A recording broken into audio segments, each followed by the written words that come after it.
بسم اللہ الرحمن الرحیم۔ چھٹا روزہ اور چھٹی بات، افطار کی دعائیں۔ افطار کرتے وقت کچھ دعائیں ہیں جو رسول اکرم صلی اللہ علیہ وسلم سے منقول ہیں، اور کچھ دعائیں ہر بندہ اپنی ضرورت کے لیے کرتا ہے۔ یہ بات ذہن نشین فرما لے کہ افطاری سے پہلے بسم اللہ الرحمن الرحیم، بسم اللہ وعلی برکت اللہ، معمول کے مطابق کھانے سے پہلے جو بسم اللہ پڑھی جاتی ہے وہ ضرور پڑھیں۔ اور افطاری سے پہلے حدیث پاک میں 2 دعائیں موجود ہیں۔ پہلی، یا واسع المغفرت اغفر لی، اے وسیع مغفرت والے میرے تمام گناہوں کو معاف کر دے۔ دوسری روایت میں ہے، یا واسع الفضل اغفر لی، اے وسیع فضل اور کرم والے میرے گناہوں کو معاف کر دے۔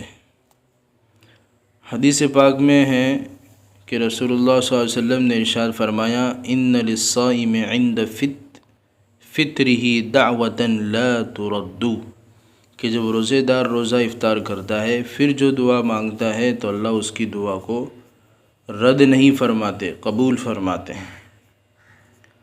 تو نبی کریم صلی اللہ علیہ وسلم کا اپنا معمول کیا تھا؟ اس موقع پر یہ دعا پڑھتے ہیں، یا واسع الفضل اغفر لی۔ ایک حدیث میں ہے کہ آپ صلی اللہ علیہ وسلم نے ارشاد فرمایا، ان لکل صائم دعوۃ، کہ ہر وہ شخص جو روزہ رکھتا ہے تو اس کا حق ہے کہ وہ دعا بھی کریں، اس کو چاہیے کہ وہ افطاری کے وقت دعا مانگے، اور کون سی دعا مانگے؟ فَإِذَا أَرَادَ أَن يَفْطِرَ فَلْيَقُلْ عِنْدَ أَوَّلِ لُقْمَةٍ یا واسع المغفرت اغفر لی، جب افطاری کرے تو پہلے لقمے کے وقت یہ دعا مانگے، یا واسع المغفرت اغفر لی۔ اب دیکھو حدیث پاک سے صاف معلوم ہو رہا ہے کہ عند اول لقمۃ، کہ یہ دعا بظاہر افطاری سے پہلے کی ہے، اس لیے بسم اللہ الرحمن الرحیم، بسم اللہ وعلی برکت اللہ جو عام کھانے کے وقت دعا پڑھی جاتی ہے، اللہ کا نام لیا جاتا ہے کھانے پر، وہ تو ہے ہی۔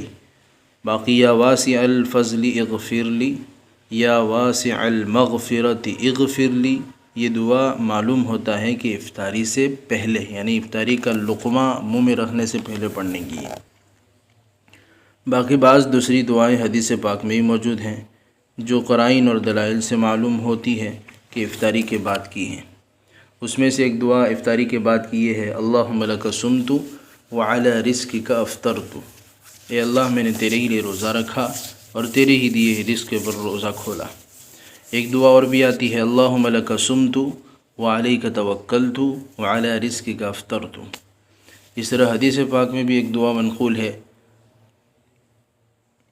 نبی کریم صلی اللہ علیہ وسلم افطار کے بعد یہ دعا پڑھا کرتے تھے، ذہب الظمأ وابتلت العروق وثبت الاجر انشاءاللہ، روزہ افطار کر کے پیاس چلی گئی اور دن بھر کی سوکھی رگیں تر ہو گئی، اور اس روزے کا اجر اور ثواب ثابت ہو گیا انشاءاللہ تعالی۔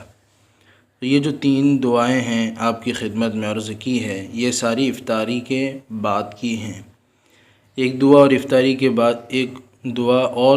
کے بعد کی ہے، رسول اکرم صلی اللہ علیہ وسلم جب کسی کے ہاں افطار فرماتے، اس کے کھانے کو تناول فرماتے، پھر یہ دعا پڑھتے، افطر عندکم الصائمون واکل طعامکم الابرار وصلت علیکم الملائکہ، روزے دار تمہارے یہاں روزہ افطار کیا کریں، نیک لوگ تمہارا کھانا کھایا کریں، فرشتے تمہارے لیے دعائیں رحمت اور مغفرت کیا کریں۔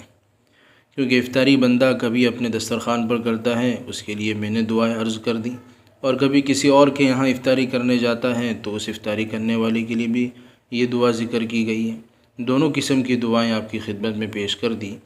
اس موقع پر کوئی اور دعا اپنی ضرورت کے بندہ کرنا چاہے تو افطاری سے پہلے کر سکتا ہے، یعنی ابھی وقت باقی ہے، آدمی فارغ ہے، افطاری کے انتظار میں ہے، تو بجائے اس کے کہ دنیاوی باتوں میں لگا رہے تو اس موقع پر دعا مانگے، درود شریف پڑھ لیں، تلاوت کر لیں، کچھ ذکر و اذکار کر لیں، عبادت میں مشغول رہیں۔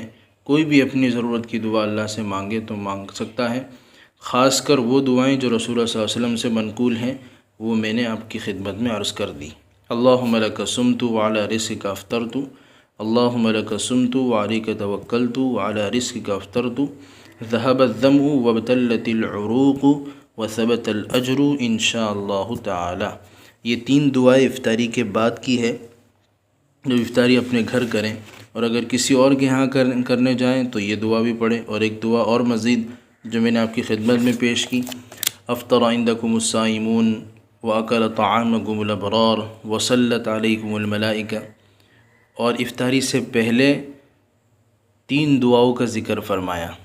پہلے تو روزانہ کی جو پڑھتے ہیں ہم بسم اللہ الرحمن الرحیم یا بسم اللہ وعلی برکت اللہ، اور دوسری یا واسع الفضل اغفر لی، یا پھر یا واسع المغفرت اغفر لی، دونوں پڑھ لیں یا ایک پڑھ لیں۔ بہرحال دعاؤں کا افطاری کے وقت میں خوب اہتمام کرنا چاہیے۔ اللہ ہمیں مسنون اعمال کرتے ہوئے زندگی گزارنے کی توفیق عطا فرمائے۔